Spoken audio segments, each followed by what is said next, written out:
Hey guys, so this is kind of completely different than a lot of the tutorials that I've been doing, but, oops, sorry about that.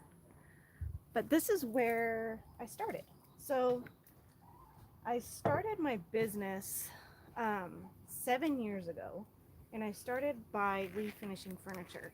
And I've just always loved working with wood and creating, and I loved vintage furniture and all these different pieces, but I didn't want to spend several hundreds of dollars on pieces. So that's where it all began, way before glitter and tumblers and all this other stuff. So um, I still like to do it when I can, but it is much more time consuming than tumblers, believe it or not, for those of you who actually do tumblers.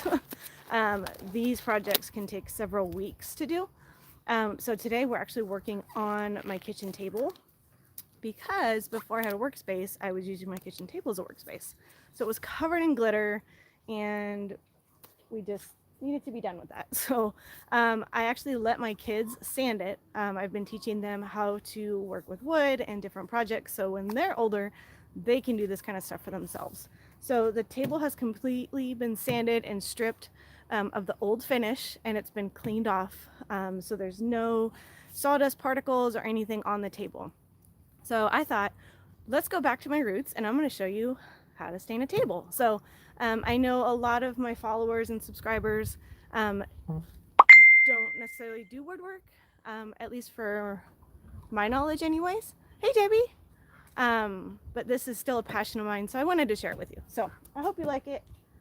So what I'm going to use today is I'm going to wear gloves, because if you don't, you will look like a mechanic for about a week or two. Stain will not come off of your fingers. It is a pain to get off. So gloves are a must-have, okay? I'm going to use a clean cloth. So now you can use two different things, and this is personal preference if you ask me. You can use a cloth to stain, or you can use an oil-based brush. For me personally, I like the cloth. I feel like I have more control as to where my stain goes, especially down here when you have grooves. If you're only strictly working with a flat surface, a brush, could be good. But for me, I just, oh my gosh, my kids would kill me if I put glitter in the stain. So for me, I just like the control that I have with the cloth. So I'm just gonna cut it. This is just a rag. I have a whole pile of rags set aside for projects like this. So I'm gonna cut it a little bit smaller, just so I can hold it in my hand, and it's just a little bit easier to manage. Okay, so we're just gonna cut that. We're gonna put the rest aside. All right, so now we're gonna I'm gonna do a dark walnut. So I always use this brand, and this is the dark walnut. I just like a darker stain look personally. The legs, I don't know if you can see, are like an antique white. So I just like that look personally, all personal preference. So if you wanted to keep the original look to this, you would just put a clear wax of poly over it, and then you'd be good to go. So we're just gonna go ahead and open our can. You can find this at any hardware store. We found this at our local True Value. And if you've never worked with stain, it is very thin.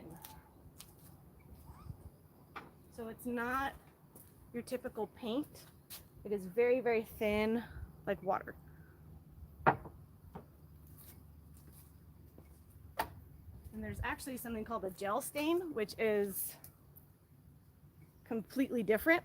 It's actually a gel. It's a very thick gel, so it's very different than a traditional stain. Okay, so what I'm gonna do, this does take some elbow grease and a little bit of time. I'm gonna get my rag, and I kind of ball it up in my hand like this, okay? I'm gonna dip a little bit in the stain and kind of dab it off. You don't want a lot of extra. And then we're just gonna rub that right on. Make sure you get right in the grooves. And you wanna make sure that you work pretty fast with the stain. All right, we're just gonna keep dipping and do this throughout the table.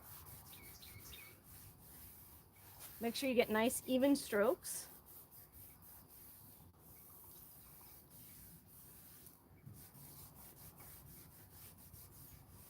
And a little will go a long way here.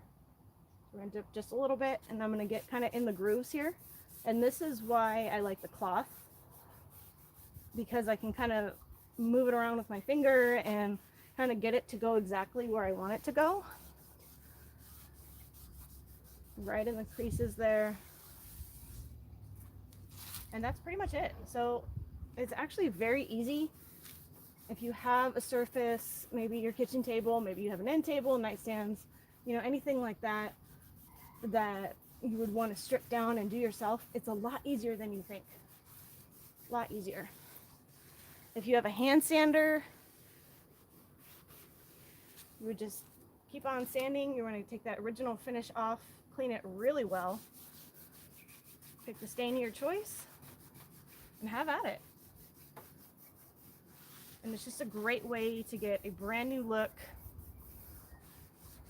on your tabletop without a lot of money.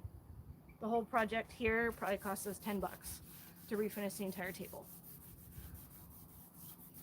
So rather than buying a new one, or rather than paying somebody to do it, which is what people do for me, they pay me to come, and I've gone to people's houses and I've redone their kitchen cabinets or their entire dining room sets or their bedroom furniture, anything like that. So I've done completely revamped rooms for people. This was all before the glitter tumbler world for me. Lots of woodworking. So my heart's still here. My dad works with wood a lot. He has his own shop. We've actually joked about having our own business together, that he would build furniture and it would be just one of a kind, unique furniture, and then I would paint, stain, and design it. We had it all planned out. We were gonna name it Daddy's Little Girl and it just didn't happen. But for now, this is still fun. And even if I don't do it a lot for work, to be able to have this skill to do for myself and for our house saves us a lot of money in the long run. So anyways, like I said, completely different tutorial than I normally do. So, but I like to keep things interesting, change it up a little bit, show you different projects. Not all the projects are all glitter related, believe it or not. I know, surprise, surprise. But sometimes we do projects without glitter and they're just as beautiful as the ones with glitter. So I hope you like this. If you want to see some other different tutorials, not glitter related, let me know. Otherwise, we'll go back to glitter. Thanks guys, see you later.